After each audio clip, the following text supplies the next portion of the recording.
चलो दोस्त, जय हिंद। और आज का लेक्चर है ऑफिशियल मॉडल पेपर क्लास 12 के बायोलॉजी। देखो, क्लास 12 के बायोलॉजी का जो ऑफिशियल मॉडल पेपर होता है उसका मैं लघु उत्तरीय प्रश्न उत्तर लेकर आया हूँ। जो कल मैं ऑब्जेक्टिव करा रहा था आपको बायोलॉजी का, आपने देखा होगा। उस बायोलॉजी में जो सब्जेक्टिव किस लेवल का था आपने खुद देखा। यहाँ पर यह सोचकर क्लास करना है आपको कि आपको एग्जाम हॉल में बैठे हो और आपके पास क्वेश्चन आ चुका है। उसी पैटर्न पूरा सेम बोर्ड ने जारी किया है। मेरे मित्र, आपको याद रखना कि ऑफिशियल मॉडल पेपर जो होता है वह वही टीचर सेट करता है जो मेन बोर्ड एग्जाम में क्वेश्चन सेट करता है। जैसे कि अगर आप टीचर है, ठीक है ना, आप टीचर है तो आप क्वेश्चन सेट करोगे अपने बच्चे के लिए, टेस्ट के लिए। एक बैच में और बहुत सारा बैच चलता है, एक बैच में सेट किए तो वही दूसरे के बैच में ही प्रयास करोगे, उसी में से दो तीन क्वेश्चन फेट फाट कर दोगे, ठीक है ना। सेम कंडीशन जब 2021 में मॉडल पेपर जो जारी हुआ उसका क्या, 2022 में जो मॉडल पेपर जारी हुआ उसका क्या, 2023 में जो जारी हुआ उसका क्या, 2024 में जारी हुआ उसका क्या, 2025 में तो जारी हो गया ही। तो वो उससे क्वेश्चन नहीं आएंगे, लेकिन पीछे जो मॉडल पेपर जारी हुआ उससे क्वेश्चन खूब आएंगे। याद रखना है, बायोलॉजी का ऑफिशियल मॉडल पेपर सेट 1 है। इसका सब्जेक्टिव क्वेश्चन लेके आऊं। चलो, सब्जेक्टिव क्वेश्चन आप देखोगे तो खुद लगेगा कि हमको कितना याद है। मुझे इतना विश्वास है कि इस सब्जेक्टिव 20 सब्जेक्टिव क्वेश्चन में से अगर आपको 5 भी क्वेश्चन याद है तो बहुत है। सबसे पहला क्वेश्चन आपको है ऑफिशियल मॉडल पेपर का कि यहाँ पे जलीय पौधे का उदाहरण सहित परिभाषित करें। जलीय पौधे का उदाहरण सहित परिभाषित करें। वैसे पौधे जो जल के वातावरण में पाए जाते हैं, जैसे कि कमल, जलकुंभी आदि, ट्रापा, हाइड्रा, ये सब क्या है? वैसे पौधे हैं जो जल के अंदर पाए जाते हैं। तो डिफिनेशन में ऐसे लिख सकते हैं, वैसे पौधे जो जल के वातावरण में पाए जाते हैं, जैसे कि कमल, हाइड्रा, ट्रापा, जलकुंभी आदि। बस डिफिनेशन रेडी है। अब डिफिनेशन में क्या लिखे हैं? वैसे पौधे होते हैं जो पानी में रहते हैं और बढ़ते हैं। यानी कि वैसे पौधे होते हैं, यानी कि जलीय पौधा वैसे पौधा होता है जो पानी में रहते हैं और बढ़ते हैं। ये पौधे समुद्री पानी या मीठे पानी में पाए जाते हैं। ये समुद्री और मीठे पानी में पाए जाते हैं। जलीय पौधे के कुछ उदाहरण कमल, जलकुंभी, यहाँ पे हाइड्रा, यहाँ पे टेप ग्रास, सिवाल, ये आदि कुछ जलीय पौधे हैं। तो डिफिनीशन में जरूरत नहीं कि सेम लिखिए। आपको मैं बोला वैसे पौधे जो जल के वातावरण में पाए जाते हैं, जल के वातावरण में पाए जाते हैं, जलीय पौधे कहलाते हैं। उदाहरण के लिए कमल, हाइड्रा, जलकुंभी, ये सब आप आदि करके ले सकते हैं, ठीक है ना। या आप ऐसे भी कर सकते हैं, जलीय पौधा वैसे पौधा होता है जो पानी पानी में रहते हो बढ़ते हैं, मतलब अपना विकसित करते हैं। ये पौधे समुद्री और मीठे जल में पाए जाते हैं। जैसे उदाहरण के लिए कुछ कमल, जलकुंभी, हाइड्रा, टेप ग्रास और शिवालिस इसके कुछ उदाहरण हैं। अगले क्वेश्चन देखो, शायद ही क्वेश्चन किसी को याद हुआ, याद तो हो गया होगा। अभी इससे पहले याद किसी को नहीं था, मुझे पता है। अगला क्वेश्चन है, खाद्य श्रृंखला तथा खाद्य जाल में अंतर स्पष्ट करें। मेरे मित्र, खाद्य श्रृंखला और खाद्य जाल में अंतर क्या है? चलिए अंतर करने के प्रयास करते हैं। चलिए मेरे दोस्त, और ये भी क्वेश्चन याद ही नहीं होगा, हमको पता है। देखो, खाद्य श्रृंखला जीवों का एक यहाँ पे रैखिक क्रम है। देखना, खाद्य श्रृंखला जीवों का एक रैखिक क्रम है, जबकि खाद्य जाल कई कई खाद्य श्रृंखलाओं का एक क्या है, कलेक्शन है।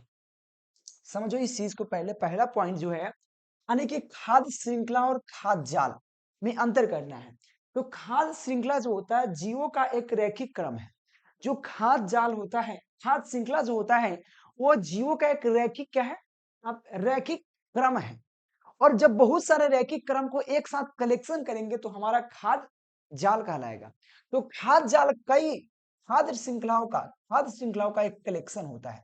कलेक्शन कहते हैं ना, बहुत सारा कलेक्शन किए हैं आज, बहुत सारा पैसा इनकम हुआ, जब बहुत सारा मतलब होता है ना, साड़ियों का कलेक्शन, बहुत सारा जब जहां चीज होता है कलेक्शन कहा जाता है, ठीक है ना। तो खाद्य श्रृंखला क्या है? खाद्य श्रृंखला जीवों का एक रैखिक क्रम है। और खाद्य जाल क्या है? जबकि खाद्य जाल कई रैखिक श्रृंखलाओं का कलेक्शन होता है। सेकेंड पॉइंट क्या है? खाद्य श्रृंखला में ऊर्जा का प्रवाह एक दिशा में होता है। खाद्य श्रृंखला में ऊर्जा का प्रवाह एक दिशा में होता है, जबकि खाद्य जाल में ऊर्जा का प्रवाह एक जाल के रूप में होता है, एक जाल के रूप में होता है। Second point. थर्ड पॉइंट है, खाद्य श्रृंखला में दो प्रकार का यहाँ पे चार गाह और अप अपदर भक्षी खाद्य श्रृंखला होती है। समझने के प्रयास करना मेरे दोस्त। खाद्य श्रृंखला में दो प्रकार के चरागाह चरागाह और अपर अपर दर्भ दर्भक्षी अपर दर्भक्षी खाद्य श्रृंखला होती है। क्या होती है? अपर दर्भक्षी खाद्य श्रृंखला होती है, जबकि खाद्य जाल में कोई मतलब खाद्य जाल के कोई प्रकार नहीं होता। मतलब देखो, खाद्य जाल किसी प्रकार का नहीं होता, उसमें प्रकार नहीं होता है, लेकिन खाद्य श्रृंखला में दो प्रकार होता है, इसको चारागाह और यहाँ पे अपर अपर दभक्षी खाद्य श्रृंखला कहते हैं। दो प्रकार के होते हैं। तो आपने अंतर क्या है समझ लो, फिर से मैं समझा देता हूं। खाद्य श्रृंखला जीवों का एक रैखिक क्रम है, जबकि खाद्य जाल यानी कि रैखिक श्रृंखलाओं का कलेक्शन है। खाद्य श्रृंखला जो होता है, खाद्य श्रृंखला एक दिशीय होता है, जबकि खाद्य जाल ऊर्जा के प्रवाह एक जाल के माध्यम से होता है। खाद्य श्रृंखला दो प्रकार के होता है, जबकि खाद्य जाल कोई प्रकार नहीं होता। सीधा समझ लीजिए, ठीक है। आगे चलिए, अगले क्वेश्चन देखो, 3 नंबर क्वेश्चन है। आप एक गुणसूत्र उत्परिवर्तन को परिभाषित करें। गुणसूत्र उत्परिवर्तन क्या है? और मेरे मित्र, यह पीडीएफ से आप प्राप्त कर सकते हैं, दिए गए नंबर पर कांटेक्ट कर लेना। मॉडल पेपर के साथ साथ इंपॉर्टेंट क्वेश्चन आंसर भी प्रोवाइड कराए जाएंगे, ठीक है ना। 4 मॉडल सेट होंगे, जिसका ऑब्जेक्टिव सब्जेक्टिव दोनों प्रोवाइड कराए जाएंगे। साथ में आपको इंपॉर्टेंट क्वेश्चन आंसर प्रोवाइड कराए जाएंगे। इंपॉर्टेंट क्वेश्चन आंसर में हर सब्जेक्ट का 400 ऑब्जेक्टिव, 100 से 80 लघुत्तरीय प्रश्न उत्तर, आपको 20 से 25 दीर्घोत्तरीय प्रश्न उत्तर प्रोवाइड कराए जाएंगे, जिससे पढ़कर आराम से 400 प्लस कर सकते हैं। दिए गए नंबर पर कांटेक्ट कर लेना, 91 17 82 30 62। यह एक क्रेश कोर्स आया है, जिसमें आपको लाइव क्लास के साथ पीडीएफ नोट्स भी प्रोवाइड कराए जाएंगे। वो केकेजी क्लासेस के एप्लीकेशन पे है, ऐप पर है, ऐप डाउनलोड करके प्राप्त कर सकते हैं, या दिए गए नंबर पर कांटेक्ट कर सकते हैं। क्वेश्चन है कि आप एक गुणसूत्र की उत्परिवर्तन को परिभाषित करें। देखो, गुणसूत्र गुणसूत्र में जिंस की संख्या तथा उसके विन्यास में होने वाले उत्परिवर्तन या होने वाले परिवर्तन को गुणसूत्र उत्परिवर्तन कहते हैं। फिर से समझने का प्रयास करना। गुणसूत्रों के जिंस की संख्या तथा उसके विन्यास में होने वाले जिंस की संख्या तथा उसके विन्यास में होने वाले परिवर्तन को हम लोग क्या कहते हैं? गुणसूत्र उत्परिवर्तन कहते हैं। फिर से समझना, गुणसूत्र में जिंस की संख्या तथा विन्यास में होने वाला परिवर्तन को क्या कहते हैं? गुणसूत्र उत्परिवर्तन कहते हैं। अगले क्वेश्चन देखो, यहाँ पे शुक्राणु जनन को संक्षिप्त समझाइए। शुक्राणु जनन क्या है? और ये बोर्ड द्वारा क्वेश्चन सेलेक्ट किया गया, मेरे द्वारा नहीं, बोर्ड ने सेलेक्ट किया। देखो, वहां पे शुक्राणु जनन के संक्षिप्त समझाइए। शुक्राणु जनन है क्या? शुक्राणुओं के निर्माण की प्रक्रिया को शुक्राणु जनन कहते हैं। शुक्राणुओं के निर्माण की प्रक्रिया को शुक्राणु जनन कहते हैं। यह एक जटिल प्रक्रिया है। यह एक प्रकार की जटिल, काफी कठिन प्रक्रिया है, जिसमें रोगाणु कोशिकाओं से शुक्राणु बनते हैं। जिसमें रोगाणु कोशिकाओं से शुक्राणु बनते हैं। तो डिफिनीशन चाहे तो आप यहां तक भी लिख के छोड़ सकते, कोई दिक्कत नहीं है, कि आप शुक्राणुओं के निर्माण की प्रक्रिया को शुक्राणु जनन कहते हैं। यह एक जटिल प्रक्रिया है, और यह काफी एक जटिल प्रक्रिया है, जिसमें रोगाणु जो होता है, कोशिकाओं से शुक्राणु बनते हैं। रोगाणु कोशिकाओं से शुक्राणु बनते हैं। तो डिफिनीशन बहुत इजी है, इसमें कुछ खास है नहीं मेरे मित्र, सबसे इजी है कि शुक्राणु के निर्माण की प्रक्रिया को शुक्राणु जनन कहते हैं। यह एक जटिल प्रक्रिया है, जिसमें रोगाणु कोशिकाओं से शुक्राणु जनन होते हैं, शुक्राणु बनते हैं। ठीक है, अगले क्वेश्चन देखना। अगले क्वेश्चन 5 नंबर क्वेश्चन क्या कहता है? 8 केंद्रक आवृत्ति बीजी भ्रूण पोष का नामांकित चित्र बनाए। 8 केंद्रक, समझने का प्रयास करना। यहाँ पे कहा 8 केंद्रक, क्वेश्चन नंबर 8 नहीं है, 8 केंद्रक आवृत्ति बीजी भ्रूण पोष की नामांकित चित्र बनाए। बनाना बहुत ईजी है। इस तरह से, ये इस पर बात नहीं करेंगे, हम इस पर बात करेंगे। छोटी छोटी चीज है जो हम इस पर बात करेंगे। ये जो आपको नजर आ रहा है, आपको बनाना क्या है? सिंपल बेस में ऐसे कर देना है, ऐसे कर देना है, ठीक है। इसमें को यहाँ पे ऐसे कर देना है, ठीक है। और यहाँ पे एक ऐसे कर देना है, और यहाँ पर एक ऐसे कर देना है। 1 मिनट, यहाँ वाला थोड़ा हम और अच्छा से बनाने का प्रयास करते हैं। ठीक है, ऐसे है, तो यहाँ पे ऐसे है,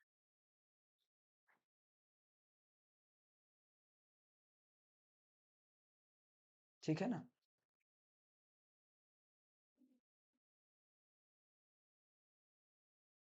ऐसे है, ठीक है। और यहाँ पे एक चीज है। अब सबका नामकरण होगा, जो यह दो वाला है ना, ये वाला, इसका नाम है यहाँ पे सहायक कोशिका। इसका नाम है सहायक कोशिका, ठीक है ना। सहायक कोशिका नाम है, क्या नाम है? सहायक कोशिका। उसी के बाद जो भीतर में यह दिख रहा है ये वाला, इसका नाम है युग्मज, ठीक है ना, युग्मज। साथ में यह जो बड़ा वाला है, ये सब जो नजर आ रहा है, इसको हम प्राथमिक, वहां पे प्राथमिक भ्रूण पोष या भ्रूण कोशिकाएं कहते हैं। और जो अंदर में रेड वाला दिख रहा है, इसको प्राथमिक भ्रूणीय केंद्र कहते हैं, 3N, ठीक है ना। प्राथमिक यहाँ पे भ्रूण पोष केंद्र कहते हैं। और जो नीचे छोटा छोटा 3 को नजर आ रहा होगा, इतनी छोटा छोटा, इसको हम कहते हैं यहाँ पे प्रति व्यासांत, व्यासांत कोशिका कहते हैं। अपभ्रष्टीय, भ्रष्टीय प्रति व्यासांत कोशिकाएं कहते हैं। बस इसका फिगर बनाओ, 2 नंबर पाओ। इसका नाम क्या है? 8 कोशिका आवृत्ति बीजी भ्रूण पोष का नामांकित चित्र। और यह बनाने की आवश्यकता नहीं है, सिर्फ इसको बनाइए, नामाकरण कीजिए, आप नंबर उठाइए, सिंपल बात है। यह पीडीएफ सब प्राप्त कर सकते हैं मेरे दोस्त, ठीक है ना। और अगला क्वेश्चन है कि प्राकृतिक, उसने प्राकृतिक चयन पर संक्षिप्त लिखे, संक्षिप्त टिप्पणी लिखे। बताओ प्राकृतिक चयन क्या है? याद है आपको? नहीं है। मुझे इतना पता है, देखो आप लोग क्या करोगे, जो इजी इजी क्वेश्चन है वही याद करोगे। अरे भाई इजी याद नहीं ना होना चाहिए, बोर्ड की नजर में कौन से क्वेश्चन है वह याद करना जरूरी है। क्योंकि बोर्ड के नजर में वही क्वेश्चन होता है जो बोर्ड के टीचर के नजर में होता है। तो बोर्ड के टीचर के नजर से खेलना है ना, क्योंकि बोर्ड थोड़ी सेलेक्ट करता है, टीचर सेलेक्ट करता है ना। तो याद रखना, प्राकृतिक चयन के पर संक्षिप्त टिप्पणी लिखे। और ये क्वेश्चन खूब इंपॉर्टेंट है मेरे मित्र, याद रखना। प्राकृतिक चयन विकास का एक तंत्र है, प्राकृतिक चयन एक विकास का तंत्र है, जो जीव अपने पर्यावरण के, जो जीव अपने पर्यावरण के प्रति अधिक अनुकूल होते हैं। फिर से समझना, प्राकृतिक चयन पर संक्षिप्त, प्राकृतिक चयन, तो सीधा कहा गया प्राकृतिक चयन विकास का एक तंत्र है। प्राकृतिक चयन जो विकास, किसी भी चीज को विकास करने के लिए एक तंत्र होता है, जिसको प्राकृतिक चयन कहते हैं। चयन मतलब सब, प्राकृतिक चयन नहीं समझ रहे हैं? अरे सिक्कर जानते हैं? चयन, चयन नहीं, चैन, चैन। आपने चैन देखा होगा। अरे वो जीप वाला अप डाउन चैन वाला, वो चैन नहीं है, ठीक है ना। सिक्कर जानते हो? चैन, एक चैन बनता है ना, कि भाई चैन बना लो, बहुत बड़का श्रृंखला बना लो, ये चैन हो गया। तो क्या है चैन? वही प्रकार का। तो याद रखना, प्राकृतिक चयन विकास का एक तंत्र है, जो जीव अपने पर्यावरण के, जो जीव अपने पर्यावरण के प्रति अधिक अनुकूल होते हैं। देखो अपना अपना जीवन दिनचर्या होता है जीने का। बकरी है तो इसे, सुगर देखो, सुगर कहाँ जिएगा? कचरा में जिएगा, ठीक है। कुछ ऐसे, कुत्ता जो है कहीं भी जी सकता है। भेड़ जो है उसको चाहिए मतलब खुला जगह जहां के गर्मी ना लगे, क्योंकि वो बहुत आपको देखना, याक होता है, याक एक प्रकार का मतलब जानवर है।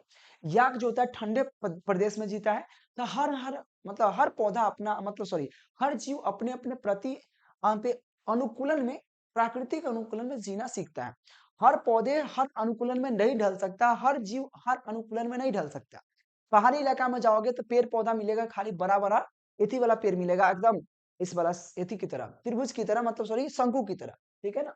तो प्राकृतिक चयन विकास का एक तंत्र है, जो जीव अपने पर्यावरण के प्रति अधिक अनुकूल होते हैं, उनके जीवित रहने और उन जीवों के आगे बढ़ने की संभावना अधिक होता है। देखो जैसे कि जो जीव अपने पर्यावरण के अनुकूल रहता है, तो वह जीव ज्यादा विकसित करते हैं। जैसे देखो, अगर किसी हम, जो मछली है, मछली जो समुद्र में रहेगा से और एक्वेरियम रहेगा से अलग फर्क पड़ेगा। जो समुद्र में रहेगा वो आप बहुत ज्यादा बढ़ेगा, क्योंकि उसके अनुकूल है, क्योंकि उसमें रहने का आदत है। अगर वहां से पकड़ के लाओगे, अगर किसी डिब्बा में डाल दोगे तो बढ़ेगा नहीं, वो मृत हो जाएगा। वही कहा, प्रति यानी कि अपने, अपने पर्यावरण के प्रति अधिक अनुकूल होते हैं, उनके जीवित रहने, उनके जीवित रहने एवं विकसित करने के लिए एवं उन्हें आगे बढ़ने में क्या होता है, बढ़ने में संभावना अधिक होता है। अगर आपको सोचो, आप अगर आप बिहार में हो, गर्मी ठंडा मौसम सब झेल रहे हो, अगर आपको ऐसे प्रदेश में डाल दिया जाए जहां काफी गर्मी है, तो सहन करना आपको मुश्किल हो जाएगा। यानी कि जो आदमी, चाहे कुछ जीव ऐसे हैं, जैसे बकरी, बकरी का आप ठंडा में डाल दो नहीं हो सकता है।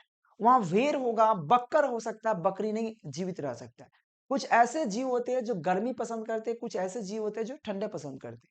तो जैसा आप पसंद करते हैं वैसा ही प्रदेश में वो रहता है, ठीक है ना। ध्यान रखना, उसके प्रति अनुकूल होना जरूरी है, तभी वो आगे बढ़ सकता है और जीवित रहने में आगे मदद हो सकता है।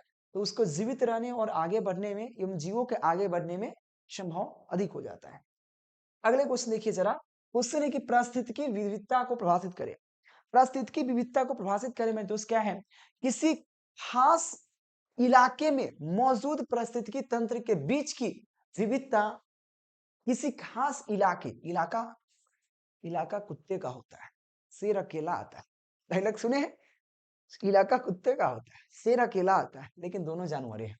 किसी खास इलाके में मौजूद पारिस्थितिकी तंत्र के बीच की विविधता, यह जैविक तथा अजैव गुणों के, क्या होता है, जैविक तथा अजैव गुणों के संयुक्त विश्लेषण को दर्शाता है। मेरे मित्र, पारिस्थितिकी विविधता को परिभाषित करना है। पारिस्थितिकी विविधता क्या है, तो किसी खास इलाके में मौजूद पारिस्थितिकी तंत्र के बीच विविधता, यह जैव और अजैव गुणों के संयुक्त विशेष विशेषताओं को दर्शाता है। इसे हम लोग पारिस्थितिकी विविधता कहते हैं। ठीक है, आगे चलिए। अगले क्वेश्चन है कि क्वेश्चन बहुत प्यारा सा क्वेश्चन है। आरएनए पॉलीमरेज एंजाइम पर संक्षिप्त टिप्पणी लिखें। आरएनए पॉलीमरेज एंजाइम क्या होता है, और यह क्वेश्चन शायद ही याद होगा, शायद हो सकता है किसी किसी का याद हो। आरएनए पॉलीमरेज क्या है, sorry DNA, RNA polymerase enzyme क्या है। तो देखना, आरएनए जो पॉलीमरेज एंजाइम क्या, समझिएगा, यह डीएनए पर निर्भर करता है। आरएनए पॉलीमरेज एंजाइम जो डीएनए पर निर्भर करता है, यह डीएनए के सभी प्रकार के आरएनए अनुलेखन के लिए प्रेरित करता है। फिर से समझना, जो आरएनए पॉलीमरेज है वो डीएनए पर निर्भर करता है। किस पर, डीएनए पर निर्भर करता है। और यह डीएनए को सभी प्रकार के, यह डीएनए को सभी प्रकार के आरएनए आरएनए अनुलेखन अनुलेखन के लिए प्रेरित करता है। क्या करता है, अनुलेखन के लिए प्रेरित करता है। और आरएनए पॉलीमरेज प्रारंभिक कारक से अस्थायी रूप से जुड़कर प्रारंभ करता है। अस्थायी रूप से जुड़कर प्रारंभ करता है। फिर से समझिएगा, यह डीएनए पर निर्भर करता है। कौन करता है, यह डीएनए पर निर्भर करता है। कौन, आरएनए पॉलीमरेज। और यह डीएनए के सभी प्रकारों को, जो डीएनए के जितना प्रकार है, प्रकारों के आरएनए अनुलेखन के लिए प्रेरित करता है। और आरएनए पॉलीमरेज प्रारंभिक कारक से अस्थायी रूप से जुड़कर यहाँ पे प्रारंभन करता है। याद रखें मेरे दोस्त, 8 नंबर क्वेश्चन काफी महत्वपूर्ण है। और यहाँ पे जो भी क्वेश्चन है, अगर आप देखो, सिंपल बात है, 4 सेट देख लोगे यानी कि 80 क्वेश्चन। और बोर्ड द्वारा 80, जो बोर्ड के नजर में 80 क्वेश्चन अगर सिलेक्टेड है, अगर उससे एग्जाम में फिक्स से 10 क्वेश्चन आएगा। अगला क्वेश्चन है, योजक करी तथा यहाँ पे विलुप्त करी के बारे में बताइए। योजक करी क्या है, विलुप्त करी क्या है। देखो, योजक करी की बात करते हैं। योजक करी दो ऑर्गेनिज्म को जोड़ता है। योजक करी है जो दो ऑर्गेनिज्म को जोड़ता है। और विलुप्त करी क्या करता है, यहाँ पे विलुप्त करी ना, योजक करी है, और योजक करी और विलुप्त करी, चलिए। और विलुप्त करी ब्रिज का काम करता है। विलुप्त करी जो है क्या करता है, देखो, विलुप्त करी दो ऑरिजिन्स को जोड़ता है, और विलुप्त करी ब्रिज का मान को जोड़ता है। और योजक करी क्या है, तो देखो, योजक करी जिसको संयोजी करी भी कहते हैं, संयोजी करी या योजक करी बात हुई है, ठीक है ना। तो पहले हम बता दिए दोनों के बारे में लिखना है, तो हम पहले यहाँ पे क्या लिखे, विलुप्त करी के बारे में लिख दिए हैं। तो विलुप्त करी क्या है, तो विलुप्त करी दो ऑर्गेनिज्म को जोड़ता है। साथ में एक और लिख सकते हैं, विलुप्त करी ब्रिज का काम करता है। ब्रिज का काम करता है, ब्रिज आपने जाना होगा, जैसे ओवर ब्रिज हो गया, पुल ब्रिज बनता है, तो ब्रिज का काम करता है। और योजक करी क्या है, तो योजक करी जो होता है, संयोजी करी दो प्रकार या दो समूहों को जोड़ने का काम करता है। समझना, जो योजक करी होता है वह बेसिकली दो प्रकार या दो समूहों को जोड़ने का कार्य करता है। फिर से थोड़ा ध्यान देना, इसमें दो क्वेश्चन कहा गया है। पहला है इसमें आप योजक करी, फिर आपका है विलुप्त करी। विलुप्त करी का कार्य पहले विलुप्त करी ही लिख दिए हैं। विलुप्त करी क्या होता है, दो ऑर्गेनिज्म को जोड़ता है। और विलुप्त करी ब्रिजों का काम करता है, ब्रिज का काम करता है। और संयोजक करी की बात करें, जिसको हम लोग योजक करी भी कह सकते हैं। योजक करी दो प्रकार या दो समूहों को जोड़ने का काम करता है। संयोजक करी भी ब्रिज का ही काम करता है। और संयोजक करी भी ब्रिज का कार्य करता है। यानी कि विलुप्त करी, संयोजक करी दोनों है, ब्रिज का काम करता है। विलुप्त करी ऑर्गेनिज्म को जोड़ता है, जबकि संयोजक करी दो समूह को जोड़ता है। ठीक है, तो ये आराम से आप आंसर लिख सकते हो। अगले क्वेश्चन है, यहाँ पे क्वेश्चन कहा गया है, बी डीएनए और जेड डीएनए पर संक्षिप्त अंतर करें। क्या कभी पढ़े आप, नहीं ना पढ़े हैं, और ये बोर्ड ने सिलेक्ट किया। क्वेश्चन है वी डीएनए तथा जेड डीएनए पर अंतर स्पष्ट करें। दोनों में अंतर क्या है समझने का प्रयास कीजिएगा। देखो वी डीएनए दाएं हाथ का होता है, समझना। बी डीएनए जो होता है दाएं हाथ में होता है, आपका दाहिने हाथ बायां हाथ। तो दाहिने हाथ में क्या होता है बी डीएनए होता है, जबकि जेड डीएनए क्या होता है बाएं हाथ में होता है। याद रखना बाएं हाथ में जेड डीएनए होता है, जबकि दाएं हाथ में बी डीएनए होता है। सबसे पहला अंतर है बी डीएनए और जेड डीएनए में अंतर क्या है। तो याद रखना जो आपका दाहिने हाथ है दाएं हाथ है उसमें बी डीएनए पाया जाता है, आपका दाहिने हाथ है उसमें बी डीएनए, और जो आपका बाएं हाथ है उसमें जेड डीएनए पाया जाता है। ठीक है पहला। अगला क्वेश्चन है जेड डीएनए, जेड डीएनए जो है वी डीएनए की तुलना में पतला होता है। यानी कि जो जेड डीएनए है, जेड डीएनए जो होता है बाएं हाथ में पाया जाता है, इसमें जो इसकी जेड डीएनए जो होता है ये बी डीएनए की तुलना में कमजोर होता है, पतला होता है। ठीक है ना, पतला होता है। फिर समझना, यानी कि सीधा कह सकते हो यहाँ पे बी डीएनए मोटा होता है जबकि जेड डीएनए पतला होता है, इस प्रकार से कह सकते हो। या बी यहाँ पे जेड डीएनए की तुलना में, या जेड डीएनए बी डीएनए की तुलना में पतला होता है। ठीक है।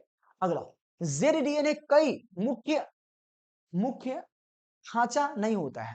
मतलब जो जेड, देखो जेड डीएनए किस में पाया जाता है तो बायां हाथ में, याद रखना बायां, बायां हाथ, खाना खाने वाला हाथ नहीं, खाना खाने दाहिना हाथ होता है, बायां हाथ में। तो जेड डीएनए जो होता है, जेड डीएनए में कई कोई मतलब कोई मुख्य खांचा नहीं होता है, कोई मुख्य खांचा नहीं होता है, बल्कि एक, जबकि जो जेड बी डीएनए होता है, बल्कि एक यहाँ पे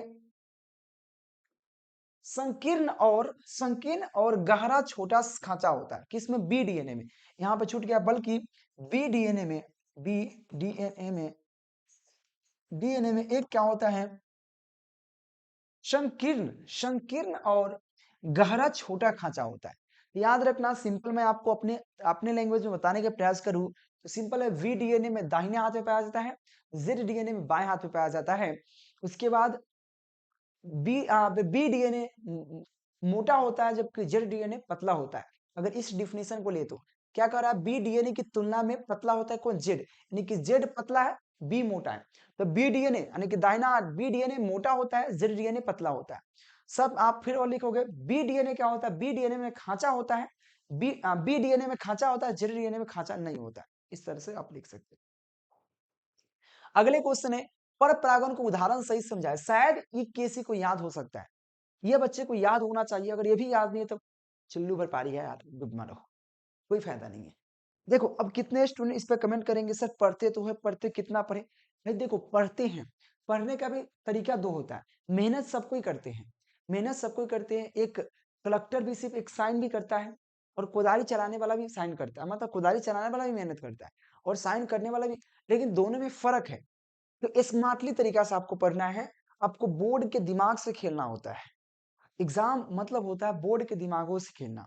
वो जहां तक सोचता है उससे ज्यादा आपको सोचना पड़ेगा कि क्या, क्योंकि डायरेक्शन दो है, एक है सही डायरेक्शन, एक है गलत डायरेक्शन। तो आप लोग क्या करते हो, कोई भी क्वेश्चन याद करना शुरू कर देते हो, कोई याद नहीं करना है, वही याद कर जो इंपॉर्टेंट है। इसलिए मैं बोलता हूँ इंपॉर्टेंट क्वेश्चन आंसर लीजिए, दिए गए नंबर पर कंटेक्ट कीजिए और ऑल सब्जेक्ट का इंपॉर्टेंट क्वेश्चन मिलेगा।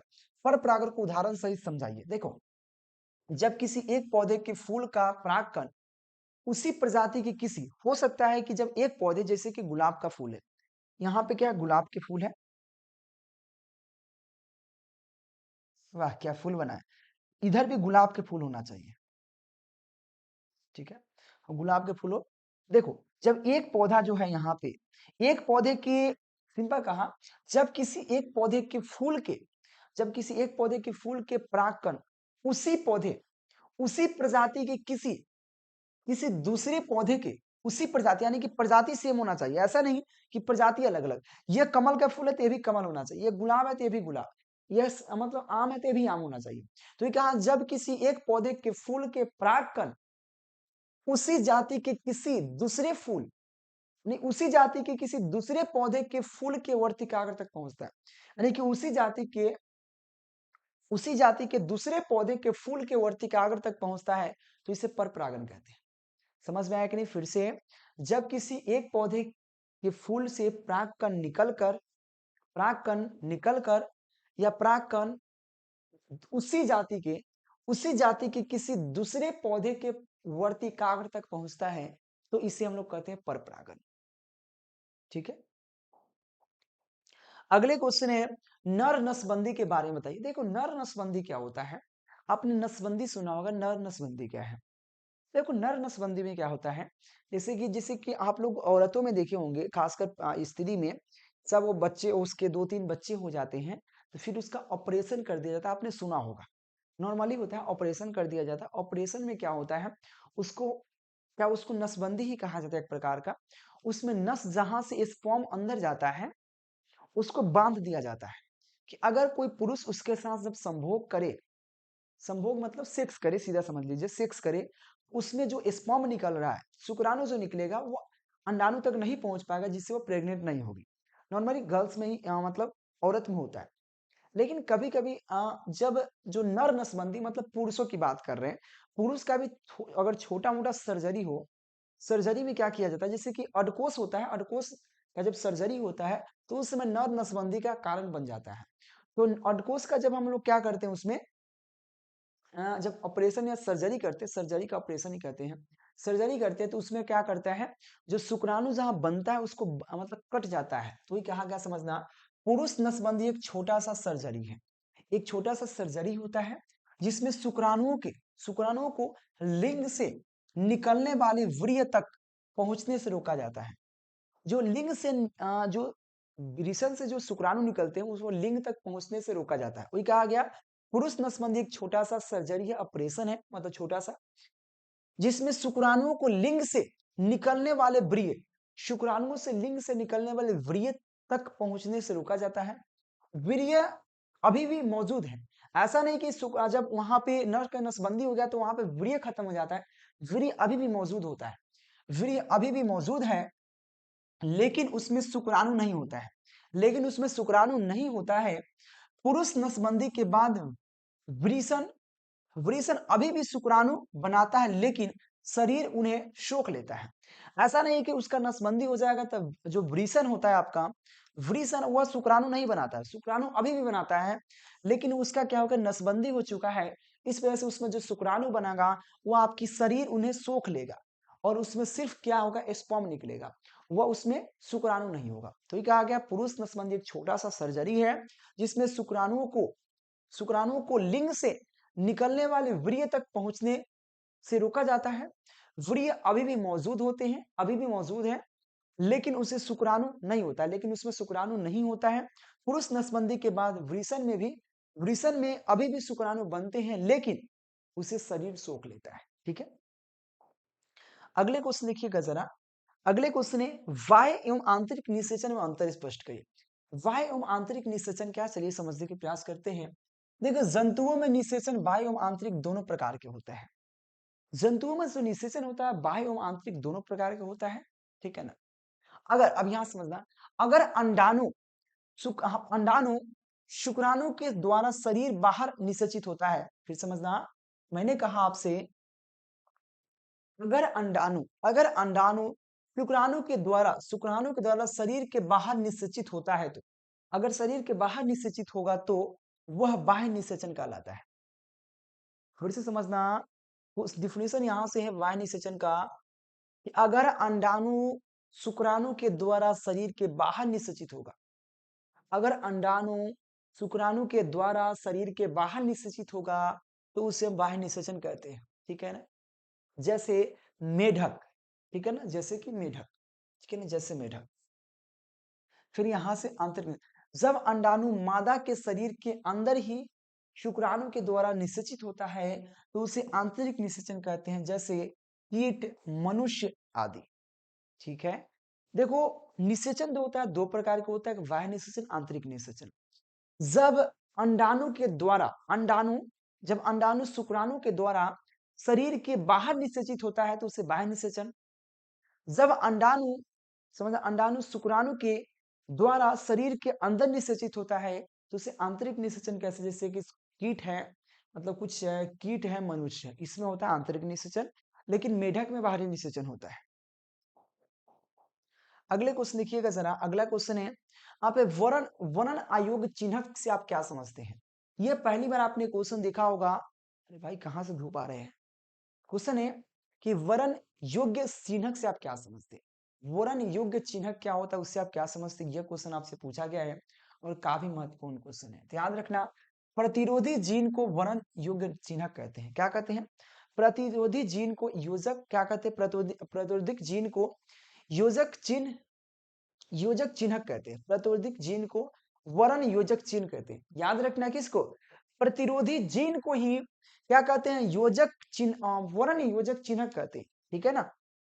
जब कोई यहाँ पे पुनर्योजन डीएनए अदात अदात कोशिका में प्रवेश करता है, अदात कोशिका में प्रवेश करता है, तो अदात कोशिका अपने चारों ओर मौजूद डीएनए को क्या करता है? यहाँ पे धारण करने में सक्षम हो जाते हैं। यहां तक एक समझने की प्रयास करना। मैंने कहा एक प्रतिरोधी जीन ही वरण योजक क्या कहलाता है? वरण योजक चिन्हक कहलाता है।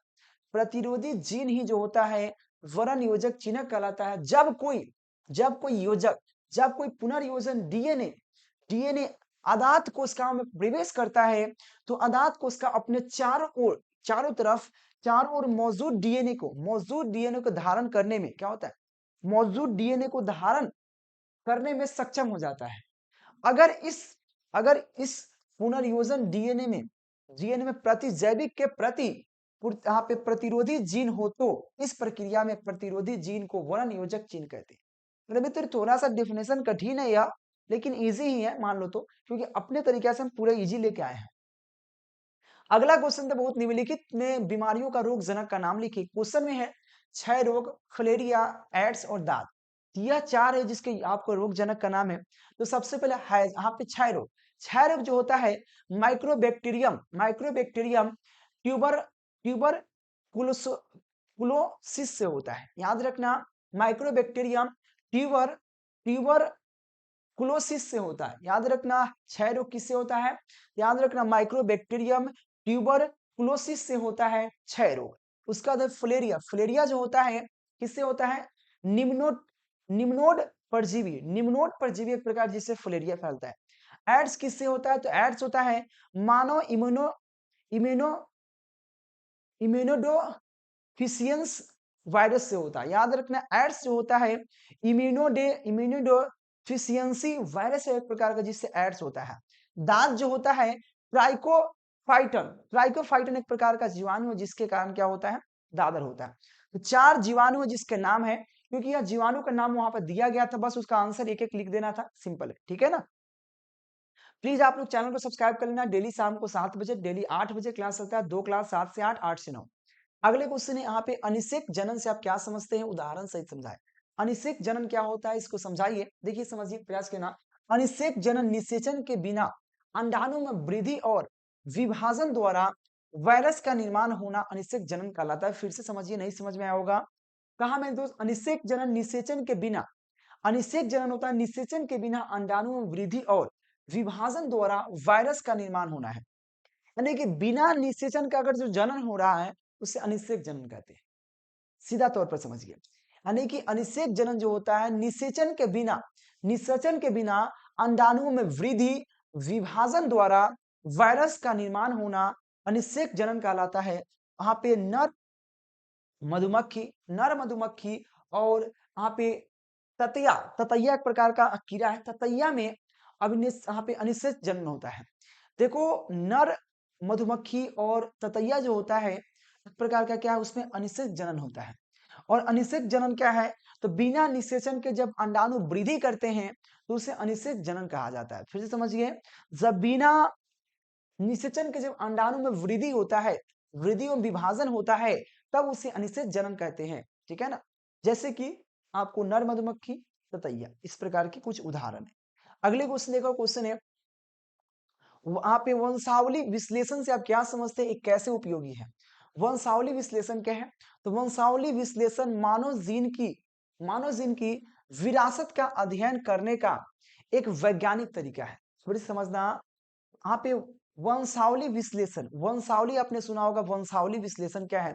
तो वंशावली विश्लेषण मानव जीन की विरासत का अध्ययन करने का एक वैज्ञानिक तरीका है।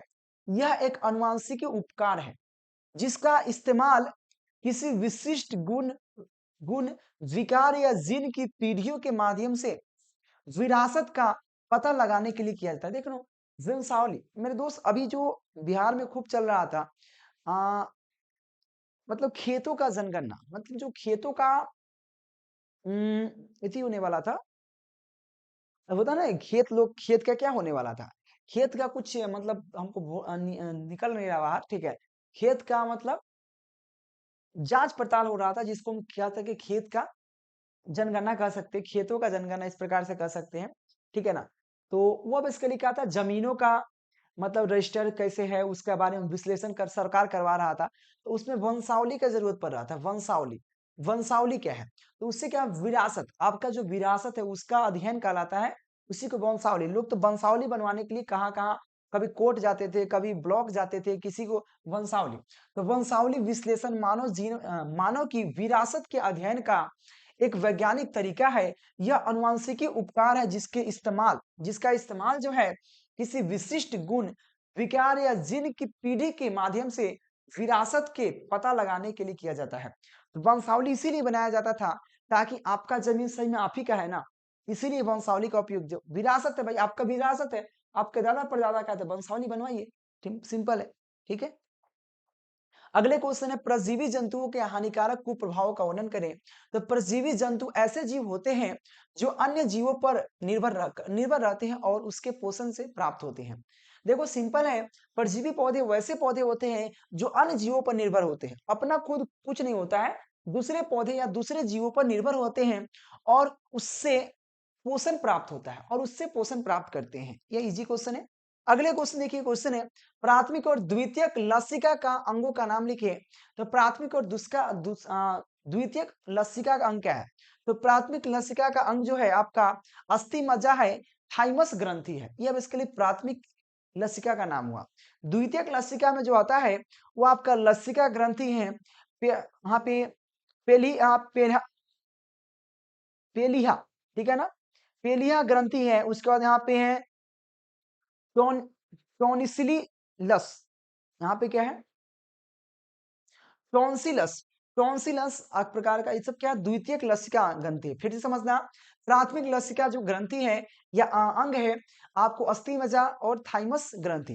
दूसरा का द्वितीयक लसिका अंग जो है उसका यहाँ पे लसिका ग्रंथि है, साथ में यहाँ पे पेलिया, ठीक है ना, पेलिया, ठीक है ना, पेलिया एक प्रकार का ग्रंथि होता है। उस प्रकार के यहाँ पे टॉन्सिलस, टॉन्सिलस एक प्रकार का द्वितीयक लसिका ग्रंथि है। तो यह इसके लिए दोनों ग्रंथि का नाम है, शायद ही आपको याद होगा मेरे मित्र, यह याद रहे कि यह सब बहुत इंपॉर्टेंट है। अगला क्वेश्चन देखो, भारत के 4 राष्ट्रीय उद्यान का नाम लिखे। भारत में 4 राष्ट्रीय उद्यान कौन कौन सा है समझना। सबसे पहला बात, काजीरंगा राष्ट्रीय उद्यान सबसे पहला, और बस सिर्फ इतना ही बताना था, काजीरंगा राष्ट्रीय उद्यान। सेकेंड है आपका जिम कॉर्बेट राष्ट्रीय उद्यान, ठीक है ना। उसके बाद है रणथंभौर राष्ट्रीय उद्यान, उसके बाद है सुंदरवन राष्ट्रीय उद्यान। बस इतना लिख दीजिए, काम खत्म। आगे जो भी लिखा हुआ है मैं जानकारी के लिए बता दूं, जो काजीरंगा राष्ट्रीय उद्यान है असम में है, उसका जिम कार्बोनेट राष्ट्रीय उद्यान उत्तराखंड में है, उसके बाद यहाँ पे रणथंभौर राष्ट्रीय उद्यान आपका राजस्थान में है, और यहाँ पे सुंदरवन राष्ट्रीय उद्यान पश्चिम बंगाल में। यह हो गया 4 गो। अब देखो कौन किसके लिए विख्यात है, तो याद रखना काजीरंगा ऑब्जेक्टिव में काम आएगा। काजीरंगा राष्ट्रीय उद्यान असम में है, काजीरंगा राष्ट्रीय उद्यान असम में है, जो यह सिंह वाले गेंडों के लिए प्रसिद्ध है, गेंडों के लिए प्रसिद्ध है। आपसे पूछेगा गेंडा के लिए कौन प्रसिद्ध है, तो याद रखना काजीरंगा राष्ट्रीय उद्यान, ठीक है ना, असम में है। सेकेंड है आपका जिम कॉर्बेट राष्ट्रीय उद्यान जो उत्तराखंड में है, ये भारत का पहला राष्ट्रीय उद्यान है, ठीक है ना। सेकेंड थर्ड पॉइंट पूछेगा भारत के पहला राष्ट्रीय उद्यान कौन है, तो यहाँ पे जिम कॉर्बेट राष्ट्रीय उद्यान जो उत्तराखंड में है। उसके बाद है रणथंभौर राष्ट्रीय उद्यान जो राजस्थान में है, ये बाघों के लिए प्रसिद्ध है। तो आपसे पूछेगा रणथंभौर राष्ट्रीय उद्यान किसके लिए विख्यात है, बाघों के लिए। उसके बाद सुंदरवन राष्ट्रीय उद्यान जो पश्चिम बंगाल में, ये किसके लिए, यहाँ पे royal royal royal Bengal tiger और मेग्रेव वन के लिए प्रसिद्ध है, मेग्रेव प्रकार का वन के लिए प्रसिद्ध है। तो सबके लिए आपको लिखा गया है, और सभी का इंपॉर्टेंट क्वेश्चन आंसर प्राप्त हो सकता है मेरे दोस्त, दिए गए नंबर पर कांटेक्ट कर लेना, 91 17 82 30 62। मेरे दोस्त याद रखना 91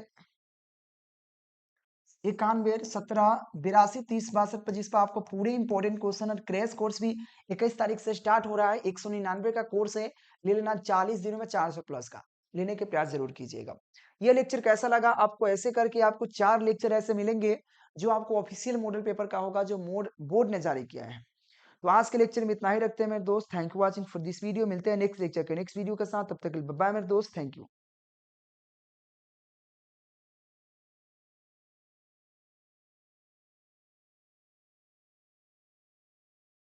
चलिए, थैंक यू मेरे दोस्त।